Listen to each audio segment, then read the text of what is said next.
आयतल kursi एक खुदाई ताला। किसी गांव में एक बंदा था। उसकी बड़ी खूबसूरत और नस्ली भैंसें थी।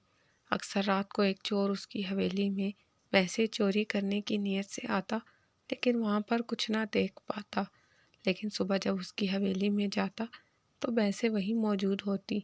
वो ये देखकर बड़ा हैरान होता।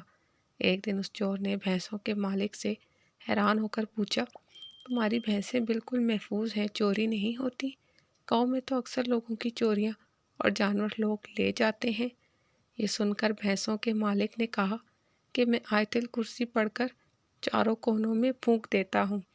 इसी तरह अगर अपने माल और असबाब पर आयतल कुर्सी पढ़कर फूंक दें तो कोई भी कीमती चीज़ कभी भी चोरी ना होगी।